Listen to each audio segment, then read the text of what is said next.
আসসালামু আলাইকুম, শুভরাত্রি। আজকে আমি চুলায় খুব সহজে তৈরি করা যায় চিকেন পানের রেসিপিটি শেয়ার করছি। প্রথমে আমি একটি বাটিতে 2 কাপ পরিমাণে ময়দা নিয়ে নিচ্ছি। তারপর দিয়ে দিচ্ছি 1 টেবিল চামচ ইস্ট, 1 টেবিল চামচ চিনি, পরিমাণ মতো লবণ। তারপর দিয়ে দিচ্ছি গরম দুধ। একটা ডো তৈরি করে নিব আস্তে আস্তে। তারপর আমি একটু হালকা তেল দিয়ে লাস্টে আবার মথে নিব আটার গায়ে।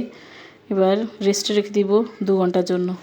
এবার প্যানে একটু তেল দিয়ে দিচ্ছি বেশি পরিমাণে পেঁয়াজ কুচি, দিয়ে দিচ্ছি আদা রসুনের পেস্ট পরিমাণ মতো, একটু নাড়িয়ে চাড়িয়ে দিয়ে দিচ্ছি হলুদের গুঁড়া, মরিচের গুঁড়া, জিরা গুঁড়া, লবণ, গরম মশলা গুঁড়া। তারপর দিয়ে দিচ্ছি টমেটো সস। এবার আমি আগেই সিদ্ধ করে রেখেছি চিকেন, এগুলো দিয়ে দিব।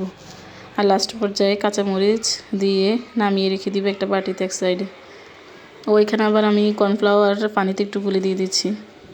তারপর আমি যে রুটি তৈরি করে রেখেছি এগুলো বন আকারে শেপ তৈরি করে একটু এর ভিতরে চিকেনের পুরটা দিয়ে দিব।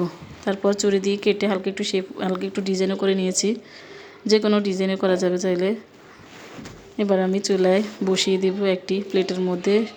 আর ডিমও ব্রাশ করে দিয়ে দিয়েছি, পুর দিয়ে সাদা তেল দিয়ে দিয়েছি। কেমন হয়েছে আমার আজকের রেসিপিটি অবশ্যই জানাবেন। আল্লাহ হাফেজ।